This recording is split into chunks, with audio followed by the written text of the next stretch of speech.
처장님, 예.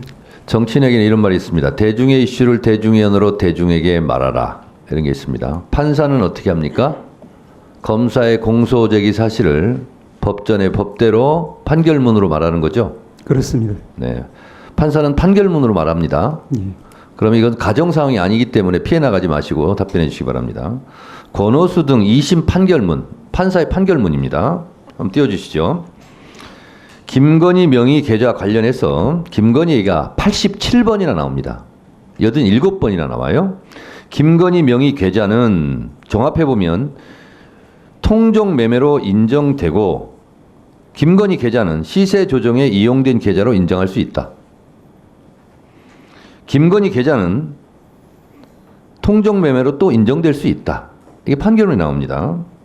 김건희, CH 계좌 등등은 시세 조정에 이용된 계좌로 인정할 수 있다. 김건희 씨가 공소가 제기됐으면 주가 조작범이란 얘기입니다. 판결문은. 맞죠?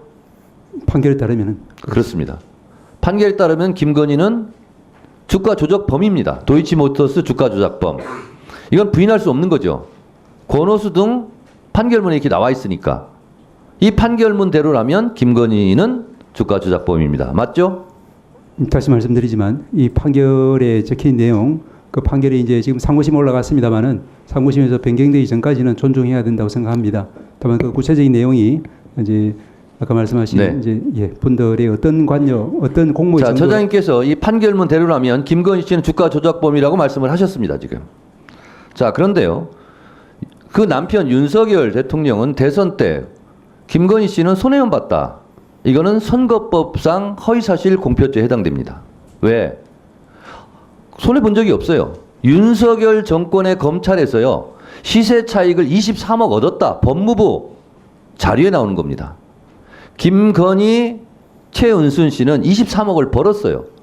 통정매매 시세 차익을 얻었어요. 주가 조작범이죠. 자, 그런데 손해만 봤다 또 이렇게 얘기했어요.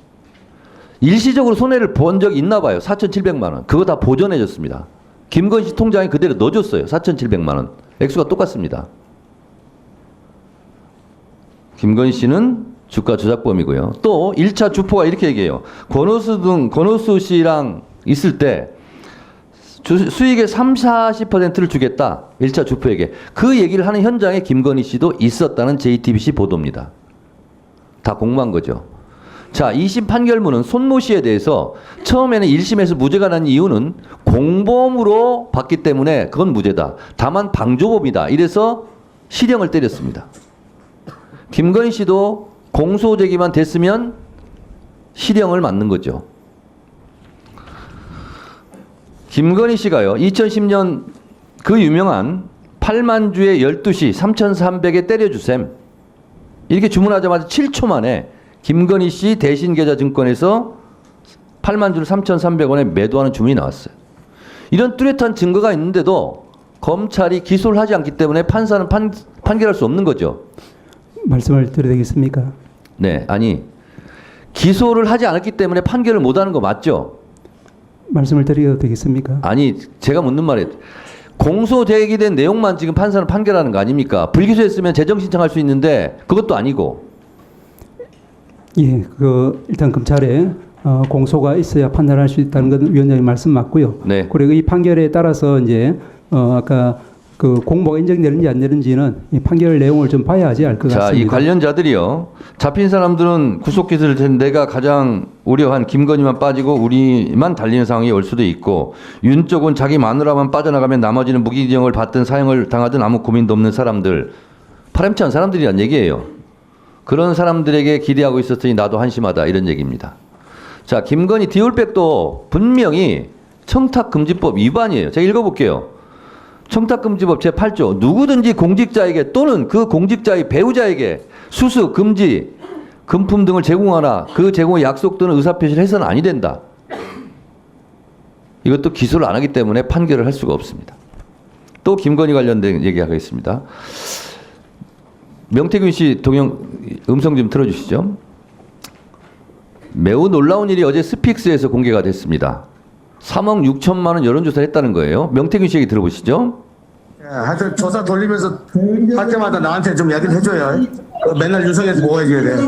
보세요. 대선 기간 때 특히 또 깜깜이 기간에를 포함해서 26차례를 3억 6천 비용을 들여서 여론조사를 해줬다는 거예요. 그런데 국민의힘 대선 회계장부에는 이 명목이 없습니다. 불법이죠.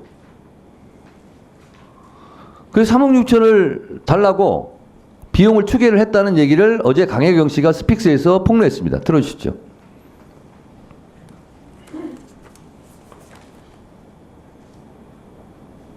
돈 받아올게 해서 끝날 시점에 3월 거의 한 20일경에 그 내역서를 만든 거를 가지고 서울로 올라가셨어요. 네. 그걸 받아올게 하고. 명태균 씨가? 네. 자, 그 내역서의 금액이 얼마였습니까? 3억 6천 정도 됩니다. 3억 6천 정도 되는 대선 기간에 윤석열 대통령을 위해서 여론조사했는데 비공개 여론조사 3,000쟁표를 자 26회 정도 조사를 한 걸로 제 취재에서는 네. 나왔고요. 그 돈이 한 3억 6천 정도 되니까 받으러 가겠다라고 해서 청구서를 만들어 달라고 했다는 거죠. 네, 네. 그 청구서 만들어 드렸죠. 그 주려고 한다라고 예, 했었고, 네, 이제 받아올게 해서 청구서를 만들어서 돈을 받아왔습니까? 못 받아왔습니까? 못 받아왔습니다. 연락도 없었고 갑자기 이제 의창구에 보궐선거가 생기니 의창구로 가야 된다. 아. 부랴부랴 선거 준비도 안 된 상태에서 의창구로 저희가 투입이 돼서 선거 진행을 했고 선거를 치렀습니다. 그 다음 거요. 현재 국민의힘의 책임 당원입니다. 국민의힘 이렇게 자꾸 나라 망치서는 안 되고요. 진실은 정말 진실 밝혀야 되고 권력에 있는 사람들 언제든지 약한 사람들 죽일 수도 있고 살릴 수도 있습니다. 꼭 진실 밝혀질 수 있도록 응원 많이 해주시고요. 당당하게 맞서 싸우겠습니다. 네, 1분간 더 넣으시죠. 자, 저는 사실로 보입니다. 이거 1시간 반 내가 제가 다 봤습니다. 근데 김영선 씨 회계 책임자 있고 미래한국연구소에서도 명태균 씨랑 같이 일했던 사람이에요. 세 사람이 지금 소송전을 벌이고 있습니다. 그래서 이분도 사기 횡령죄로 김영선 의원이 고소를 했대요. 그래서 자기도 어쩔 수 없이 지금 나와서 얘기를 하고 있는 겁니다. 저는 진실로 보여요. 처장님, 예. 만약에 이것이 검찰 수사를 통해서 법정에 오면 정치자금법 제32조, 정치자금법 제45조, 공직선거법 47조의 2, 공직선거법 237조 위반으로 저는 보입니다. 이거는 윤석열 대통령에 대한 명백한 탄핵 사유죠. 박근혜 대통령도 법률을 위배하고 헌법 수호 의지가 없다 하여 탄핵이 됐습니다. 저는 이것은 탄핵 사유라고 생각합니다. 처장님은 어떻게 생각하십니까? 말씀드리겠습니다. 아까 말씀하신 그 판결에 이제 직접 기소되지 않은 그런 사람들에 대해서는 그 부분에 대해서 독자적으로 다시 기소가 되었을 때 엄밀하게 판단이 이루어져야 되기 때문에 어떠한 이제 유무죄 예단도 가할 수 없다는 생각입니다. 그리고 말씀하신 것처럼 이제 아직 이제 그 수사가 이루어지고 있거나 혹은 이루어지기 전이거나 이런 부분에 대해서는 엄밀한 정보조사를 거친 다음에 저희 사법부에서 최종적인 판단을 내릴 수 있다 이런 말씀을 드릴 수 있겠습니다. 그야말로 강혜경 씨의 핵폭탄, 탄핵 폭탄이 터졌다고 생각합니다. 이것마저 검찰이 수사를 할지 안 할지 지켜보겠습니다.